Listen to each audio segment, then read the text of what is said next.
E os benefícios da inteligência emocional são inúmeros, tanto para adultos quanto para as crianças das mais diversas idades. As crianças que desenvolvem a inteligência emocional constroem melhores relacionamentos, se envolvem menos com bebidas, drogas e violência e ainda diminui o índice de depressão, de ansiedade e até de gravidez indesejada em adolescentes. Elas também possuem menos distúrbios alimentares e ainda conquistam notas muito melhores. E pesquisas mostram que essas crianças têm muito mais sucesso na vida ao se tornarem adultas do que aquelas que não desenvolveram a inteligência emocional. Já os adultos também melhoram muito seus relacionamentos, tanto os pessoais quanto os profissionais. No ambiente familiar e no casamento, por exemplo, as comunicações são muito mais eficazes e conseguem chegar a melhores soluções, diminuindo muito o número de brigas e divórcios. Já no trabalho, conseguem se expressar melhor tanto com seus chefes quanto com seus subordinados, e isso melhora até mesmo os resultados da empresa. E com uma comunicação mais eficiente e resultados melhores, eles conseguem cargos cada vez melhores. Além disso, adultos com inteligência emocional também se tornam muito mais otimistas, menos depressivos, reclamam menos da vida, possuem menos medo e menos timidez, desenvolvem mais empatia e são mais cooperativos. Mas e aí? Como desenvolver a inteligência emocional? Bom, há várias técnicas que são úteis para os diversos estágios da vida. Bebês já podem começar a aprender isso com seus pais, por exemplo. Mas claro, os pais precisam ter algum grau de inteligência emocional. Portanto, não tem idade para começar. Quanto mais cedo, melhor. Mas depois de adulto, os resultados também são excelentes. Um dos pontos importantes é desenvolver a autoconsciência. A gente pode começar analisando pensamentos, sentimentos e reações e dar nomes a eles, tentando identificar se aquilo que surgiu é raiva, medo, ansiedade ou um estado depressivo, por exemplo. Depois, vamos identificar o que governou a reação. Foi um pensamento ou foi uma emoção? Também vamos avaliar as consequências das opções alternativas. Devemos procurar também entender o que nos gerou aquele sentimento específico, indo fundo na questão. Investigue até encontrar uma resposta que realmente pareça fazer sentido para você. Mais um ponto interessante é avaliar nossas forças e fraquezas. Identificar que temos sim pontos frágeis nos permite aceitar nossa humanidade, nos torna mais humildes e nos dá a possibilidade de trabalhá-los. Outra técnica é começar a desenvolver o olhar da perspectiva do outro e o interesse genuíno pelo mundo dele. Isso gera empatia e compaixão e diminui nossa tendência de julgar os outros. E isso melhora nossos relacionamentos e nossa relação com o mundo. Além disso, pesquisas mostram que pessoas que se interessam por ajudar os outros são muito mais felizes que aquelas que só se preocupam consigo mesmas. Outro ponto legal é procurar escutar com atenção. Chamamos isso de escuta ativa. Comece fazendo um esforço para não cortar o pensamento do outro. Deixe que ele conclua, mesmo que você já tenha discordado. Mas continue escutando com atenção e consideração. Às vezes, você pode até ter tido uma opinião equivocada ao ouvir só metade do pensamento. Mais uma atitude que ajuda a desenvolver a inteligência emocional é identificar as emoções negativas e aceitá-las que existem. Só depois que aceitamos que algo existe é que podemos trabalhar em cima dele. Medo, raiva, insegurança, inveja, ciúme, tudo isso acontece dentro da gente. Se negamos, elas continuam nos dominando, mesmo que a gente ache que está no controle. O ponto aqui é identificar que surgiram, tentar entender por que surgiram, se fazem realmente sentido e como podemos trabalhá-las, evitando assim que elas nos controlem. Outra técnica é entender que você é responsável pelo seu destino. Não importa a situação que você se encontra agora, você pode mudar a sua realidade. Analise sua mente, identifique os pontos internos que te levaram até a situação atual, pare de culpar terceiros, chame a responsabilidade para si e se determine a trabalhar os pontos internos necessários para mudar sua realidade externa. Um ponto importante que temos que entender é que não é fácil evoluir nesse campo emocional, pois essas aptidões precisam ser desenvolvidas exatamente no momento em que as perturbações estão presentes. E é justamente nesse momento que estamos mais fechados para receber novas informações. Portanto, tenha paciência com você mesmo. Esteja atento ao seu mundo interno durante o dia a dia, mas não se torture por ainda não conseguir lidar com algo como gostaria. Vá trabalhando aos poucos. Pense que é como uma ultramaratona e não uma corrida de 100 metros. E mais um ponto importante que pode te ajudar nessa transformação é observar a sua respiração. A respiração é um bom termômetro da mente. Quando perceber que ela está acelerada ou não tendo uma respiração completa, procure voltar a deixá-la tranquila e profunda. E sua mente também se acalmará e ficará mais fácil analisar a situação e tomar decisões mais acertadas.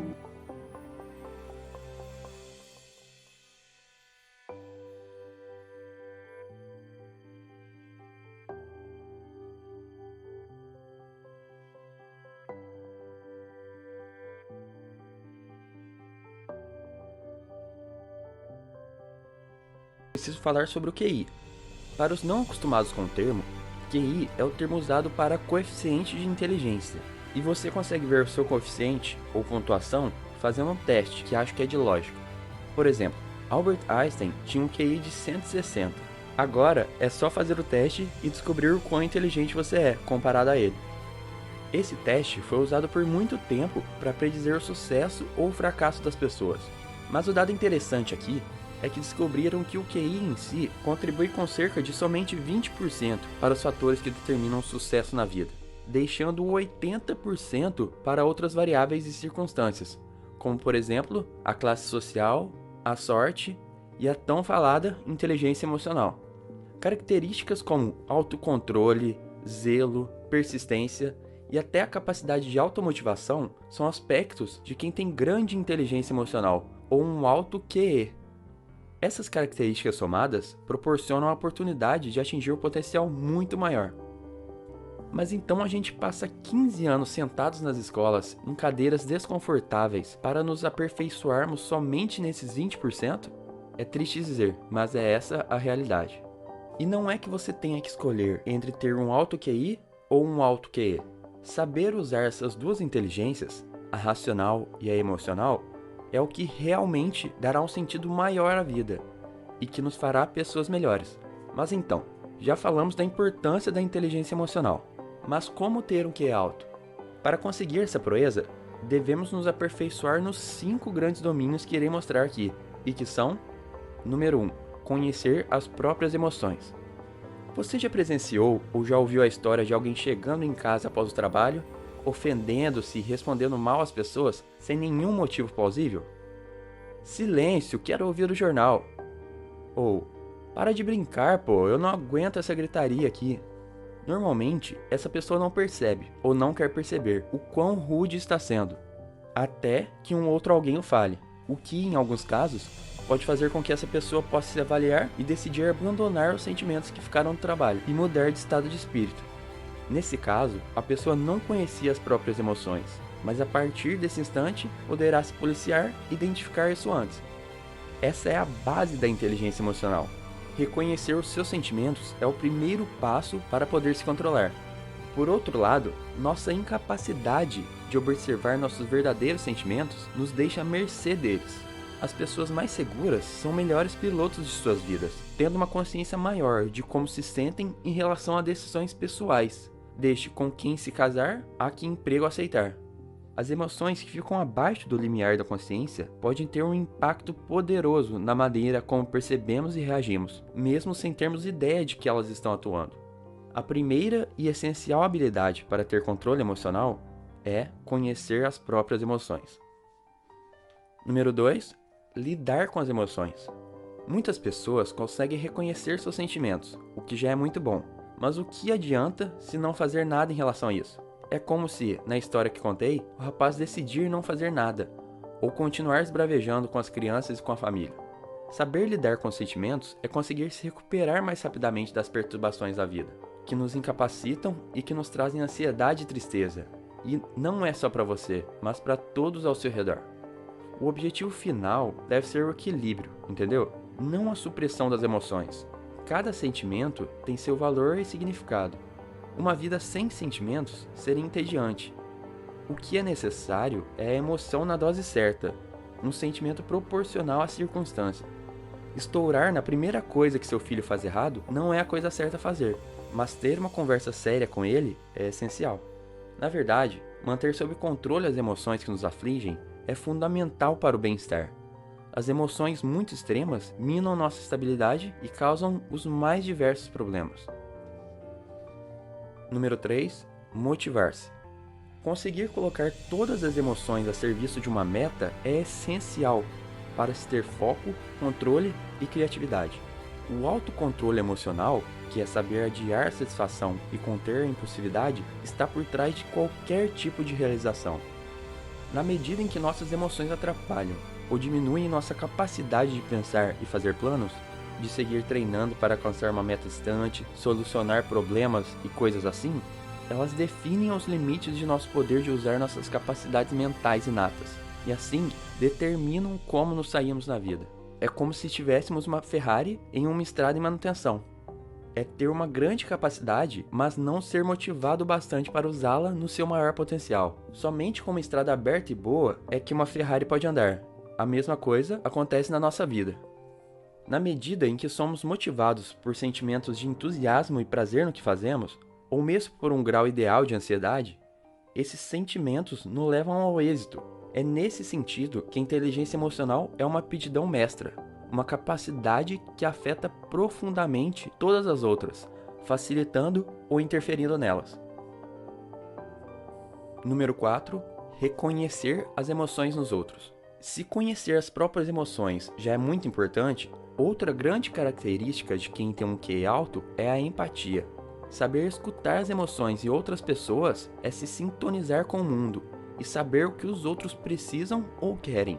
Ser um bom profissional, ou uma boa irmã, um bom pai, uma boa mãe, um grande amigo, sempre passará por essa qualidade. Teve um dia que, quando ainda era pequeno e estava voltando da escola, uma chuva torrencial começou a cair. Estava sem guarda-chuva e cheguei em casa totalmente ensopado.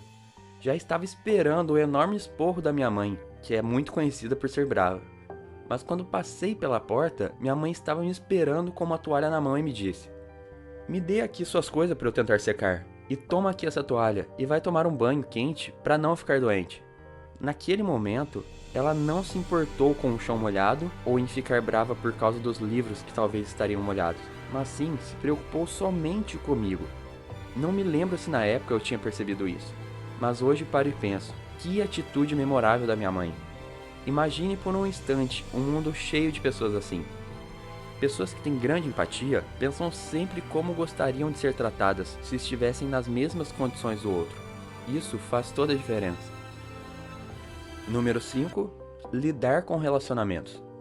Que na verdade é a soma do autocontrole mais empatia, ou seja, é a aptidão de lidar com as emoções dos outros. Elas determinam a popularidade, a liderança e a eficiência interpessoal.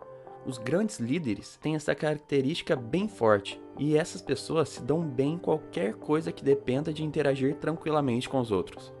Aquele treinador que consegue motivar o time, o político que consegue votos de pessoas de partidos de oposição, a mãe que consegue motivar o filho a melhorar na escola. Todos esses são mestres na arte de lidar com os outros. Controlar as emoções de outra pessoa, a bela arte de relacionar-se com os outros, exige o amadurecimento dessas duas outras aptidões que disse. Na verdade mesmo, é a união dessas 5 diferentes aptidões que fazem com que aconteça maior eficiência na inteligência emocional. A falta delas leva a repetidos desastres. E é essa deficiência que faz com que pessoas consideradas brilhantes do ponto de vista intelectual consigam se perder em seus relacionamentos, parecendo por muitas vezes arrogantes ou insensíveis. Essas aptidões sociais nos permitem moldar um relacionamento, mobilizar e inspirar outras pessoas, influenciar e deixar os outros à vontade.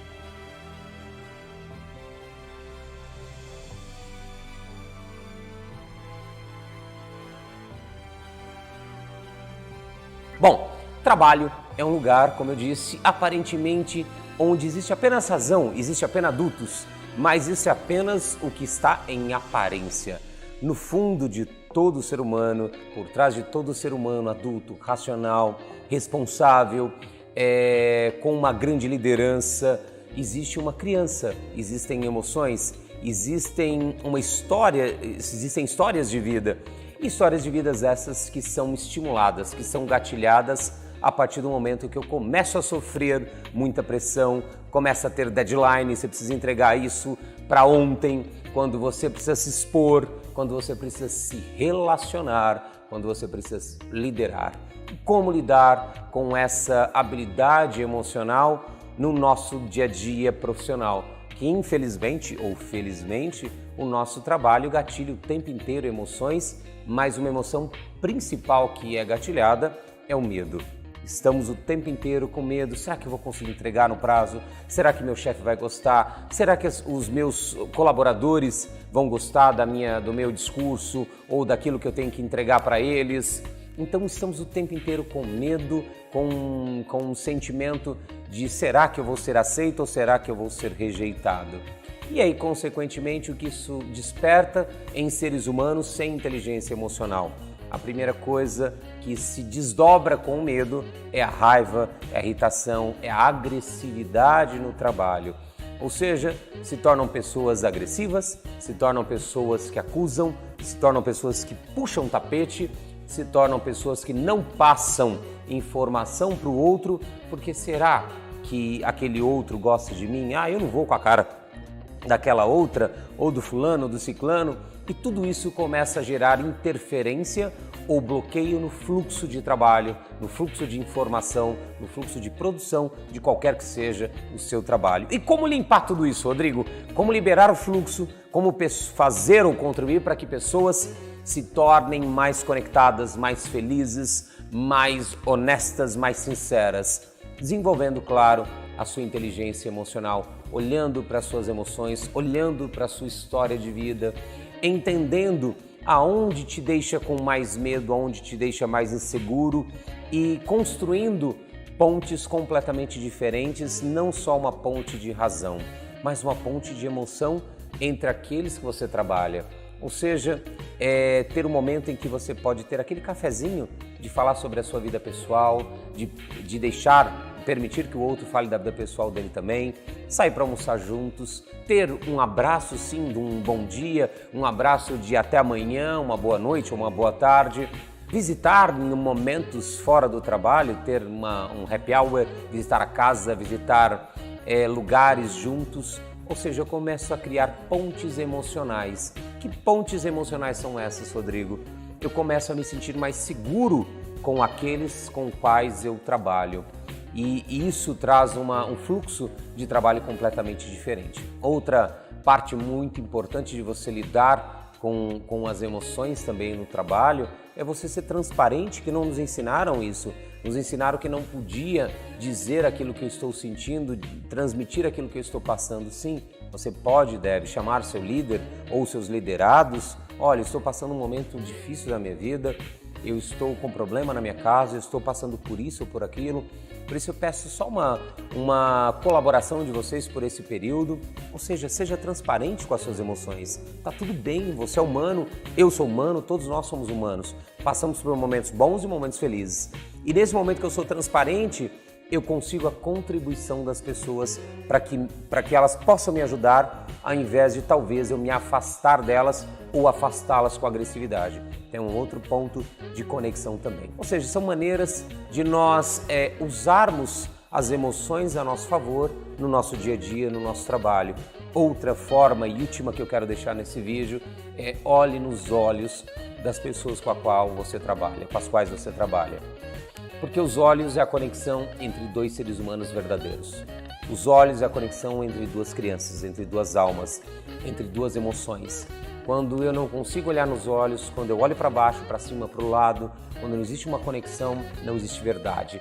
E quando não existe verdade, eu levanto o muro. Eu não consigo transmitir o melhor de mim e, consequentemente, eu não recebo o melhor do outro para mim. Então tá aí dicas práticas para que você coloque no seu dia a dia como profissional, que você possa produzir muito mais, contribuir, você como líder, como profissional, contribuir para que a sua empresa, seu trabalho, da maneira como você contribui para a humanidade, possa ser muito mais efetiva, produtiva e, principalmente, muito mais harmoniosa e feliz para você e para quem está do seu lado. E uma semana de trabalho incrível, extraordinária, com muitas e muitas pontes, conexões entre você e aqueles que você ama.